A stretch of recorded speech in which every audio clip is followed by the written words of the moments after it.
This question comes from Captain Jacked Nips, and the and the question the question is magic, but only in buildings. And there's context. I was in a building the other day. I got stuck in the elevator and I was not having it, so I got mad and proceeded to kick the door super hard. The moment I kicked the door, the elevator started moving again. Oh. I've come now to realize I'm clearly made of magic, but my powers only exist when I'm inside buildings.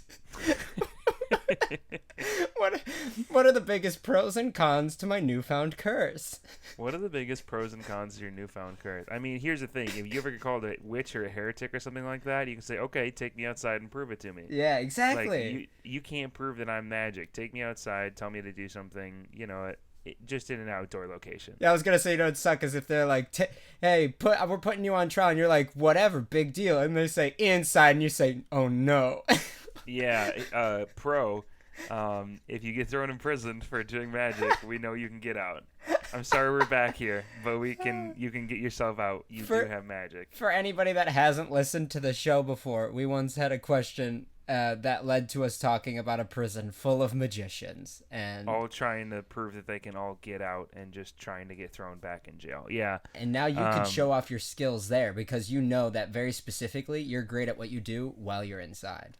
I'm wondering if it's just the kicks that's magical. Is it just doors? Is it just technology? Is it that you have some sort of like technomancy sort of toe? Techno toe. Where you kick it and it just works. Techno toe. Where that would be your superhero name or villain. You do you. That would be your superpower. It's just the one magical toe that you can kind of just make things work the way you want to the moment you kick them. Mm-hmm. Not the greatest. I'd rather take Magneto on my team if I'm going to be honest, but still useful. Now, I like to imagine, like, you called it a curse, so I think you already know some cons. I think you're made of magic. How in the world is that a curse? Do you think there's anybody out there who's just like, oh, I have magical powers, I'm going to do special things that make it go my way? Really? Yeah, it's a curse. No, it ain't. That's a good thing, you little whiner. That is a cup half empty, if you ask me. See, the thing is, if you're inside the elevator and it's not moving and you need to get moving, sure, blessing. If you're just at a hotel and you're waiting on the elevator and the darn thing won't move and you say, come on, and you kick the outside of the door, and then all of a sudden, whoever's in that elevator, it just starts going to crashing into the floor. So it works too well, you're saying. I mean, could you kick it again to make it do better, or do you have zero control over this power? If you have zero control, then you're right, it is a curse. Maybe it's like that movie Chronicle that I hope everybody has seen, where... No. where you... No, I don't think so. You've got this power that you don't know what to do with it, so you slowly learn to harness it, but it drives you mad with power, and so you start using it. That's the only story that is a coming-of-age of magic sort of type arc. Yeah, I agree. That's the only place that's ever happened. That and Avatar: The Last Airbender. I was thinking of the same thing. Those might be the only two. Anyways, if you didn't have control, that'd be very bad. I can imagine it going quite poorly. You're trying to make, like, waffles and you put down the waffle iron and all of a sudden it like flash burns the whole waffle and starts your house on fire. What are you going to kick to stop that? Right. Can you kick the fire extinguisher and just have it blow up and stop the entire fire? I think that you could just do that if you had a really good kick, whether or not you had the magic, huh? Are you inside a building if it's on fire? Say that again. At what point, how much fire needs to have happened to a house before your powers wear out? Do you understand what I'm asking? I definitely heard you say, "Are you still inside a building if it's on fire?" Yeah, okay. Well, yeah, I'm saying how much of the house has to burn down before you lose your powers? Just gotta get this out. You call 911, you say, help, my house is on fire. They say, okay, ma'am, are you inside the house? And you say, yes, I am. And they say, no, you're not. It's on fire. No, you don't understand. No, you're not. This is a prank. I'm talking about in the context of the magical powers, right? I'm saying, does it still count as a building for as far as your magical powers go? I understand you're still in a building if it's on fire.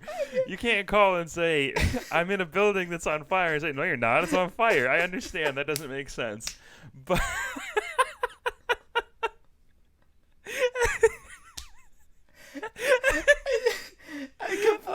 what you're saying. I do. Okay, so how much of the building must screw it. It doesn't matter.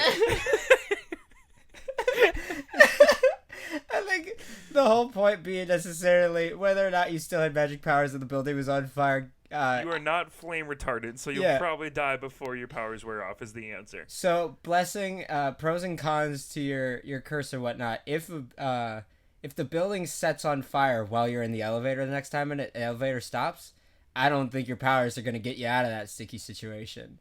Because it's not a building any longer. Yeah. Now it's just... Yeah. Now it's just... Is an elevator a building? Is an elevator a building? Yeah. It's just an elevator. Mm-hmm. Is it a building? Are we talking literally just the thing you stand in or the whole elevator shaft, too? Take your pick. If you just had an elevator shaft, is that a building? If you had the elevator shaft, I would say yes. Because you have floors that you stop at.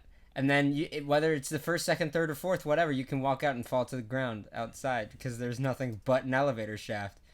We're going to make a building, Will and I, for all the listeners, and it's going to be located right in the middle of Singapore, and it's going to be called the Shaft, and it's all you do is you press one button on the ground that is an up elevator button, and then it comes down, and you can get in it, and then it takes you up 5 floors, and then you jump out into a swimming pool, and that's the whole thing. That's the entire... The building is called Shaft, and the pool is not ours. It's just conveniently next to the elevator shaft. It really saved us on the liability stuff. So I did look up the definition of building. Okay. A structure with roof and walls. So okay. I think an elevator counts, if you ask me. If it has a roof and it has walls, it is a building all of a sudden.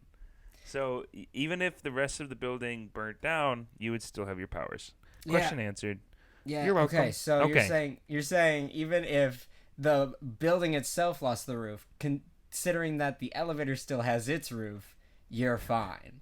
You are building. Yes. Okay. So I'm gonna ask a question now. Are you prepared? I am not. Go for it.